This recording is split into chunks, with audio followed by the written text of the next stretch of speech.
And here, my friends, we'll have a very important thing to decide, and we want to begin thinking about this concerning the nature of the atonement, what problems had to be solved. And as you recognize, I'm sure from your training, that many theologians hold that God's absolute, vindictive, calculated justice must be totally satisfied in the atonement. And some hymns just frighten me. They represent God the Father as the austere, distant being who insists on absolute, calculated justice, a total vindictive satisfaction which involves every iota of every guilt that's ever going to be passed over. And they represent Jesus as more loving than God the Father, and he kind of comes in between us and the righteous, vindictive wrath of God the Father, and somehow satisfies the righteous, vindictive wrath. So now we can be saved because there's such a literal, technical, absolute payment of every iota of guilt, which must extend to every 5 minutes of our whole life, because there's other involvement in this concept. Is God able to overcome his vindictiveness in forgiveness? Forgiveness doesn't calculate a thing, does it? It has no sense in itself. There's of justice and calculation. It is a movement of heart, recognizing guilt, but wanting to forget the whole thing and forgive. So immediately, we have a great issue to talk about here. Is God able to overcome his vindictive justice, which is unthinkable? When God sees the reality of man's resistance, you can imagine why the Scripture says God is angry with the wicked every day.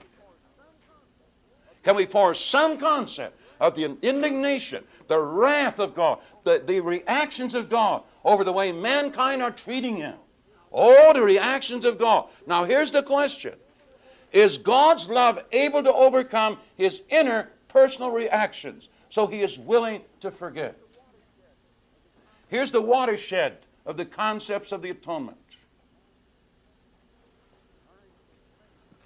And I'm so thankful, after a few years of my early ministry, trying to carry this load of the satisfaction of vindictive justice, I came to believe in God's free, beautiful forgiveness, but he has some very, very great problems which have to be solved through a great adventure of atonement. But this problem is not the satisfaction of inner, personal, vindictive justice.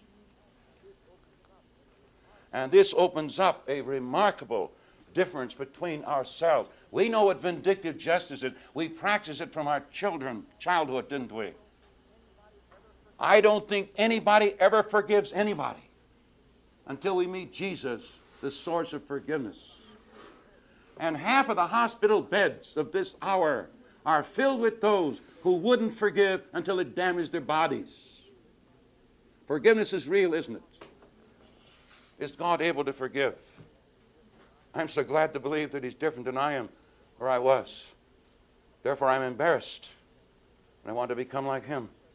Can you imagine an often presentation of the gospel which omits this great moving, melting concept of the forgiving love of God? And people don't see that God is different than they are, so they're not motivated to be broken down before his love. Friends, we're saying some dimensional things here. So we're so thankful that God is loving and forgiving.